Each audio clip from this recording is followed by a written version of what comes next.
Indonesia akan kembali mencatatkan sejarah baru. Kali ini dalam waktu dekat Indonesia akan segera bergabung menjadi anggota OECD.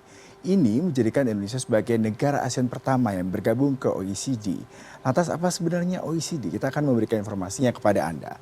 Kalau kita bicara mengenai OECD, ini merupakan salah satu statement yang menarik yang mungkin kita bisa evaluasi dari Pak Erlangga Hartarto bahwasanya ia sudah melaporkan ke Presiden Joko Widodo yang mengatakan Indonesia telah disetujui menjadi kandidat anggota Organisasi Kerjasama dan Pembangunan Ekonomi atau biasa dikenal dengan singkatan Organization for Economic Cooperation Development atau OECD. Ini disampaikan Erlangga yang mengatakan Pak Jokowi bisa meminta kerjasama dengan anggota OECD yang harus segera disiapkan. Sementara itu kalau kita bicara mengenai apa saja syarat OECD yang menarik ini sebenarnya ya kalau kita bicara ada evaluasi juga sebelum Indonesia bergabung dengan OECD ya. Kalau kita bicara mengenai evaluasi bergabung dengan OECD, yang menarik adalah Organization for Economic Cooperation ini sebenarnya didirikan tahun 1961.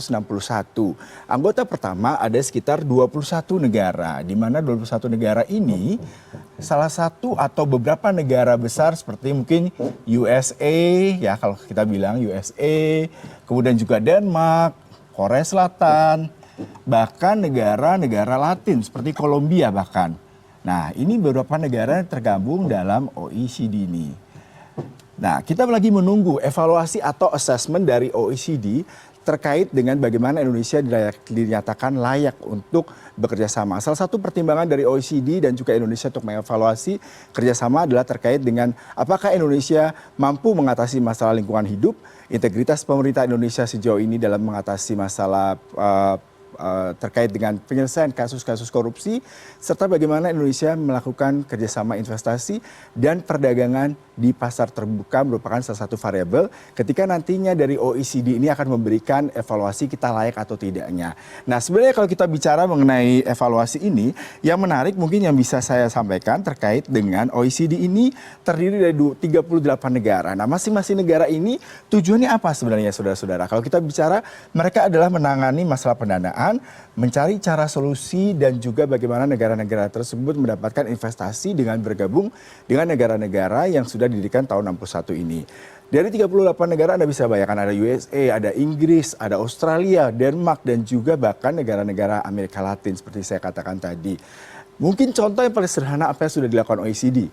Salah satu yang mungkin bisa saya bedah adalah terkait dengan bagan perpajakan. Nah, di sini ada hal yang menarik terkait dengan bagaimana OECD itu menciptakan sistem perpajakan, kemudian sistem moneter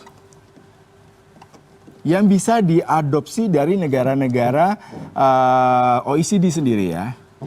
Jadi nanti kita akan mendapatkan suatu sistem ekonomi yang solid yang sudah memang diberikan sesuai dengan standar OECD seperti itu saya katakan. Nah, lalu kita melihat terkait dengan apa saja sih keuntungannya. Nah, ini penting sekali kita evaluasi terkait keuntungan seandainya kita bergabung dengan OECD. Nih, kalau bergabung dengan OECD, keuntungannya adalah tadi salah satunya kita bisa mendapatkan kemudahan accessibility informasi terkait dengan sistem moneter internasional ya.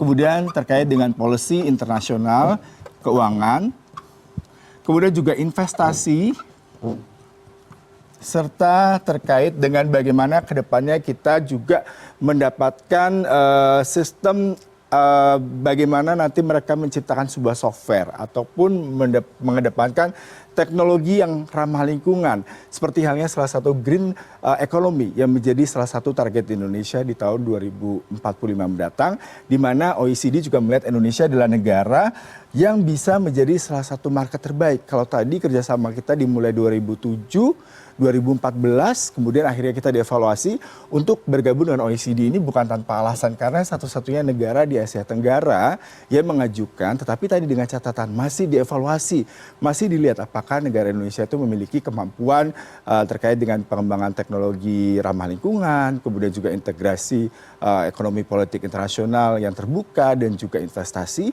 dan juga penegakan hukum terkait dengan kasus korupsi. Nah ini beberapa hal yang mungkin nanti akan kita bahas bersama narasumber kita terkait bagaimana OECD ini sangat berperan terpenting untuk memberikan kebijakan-kebijakan ekonomi moneter, perpajakan, dan juga investasi di masa mendatang.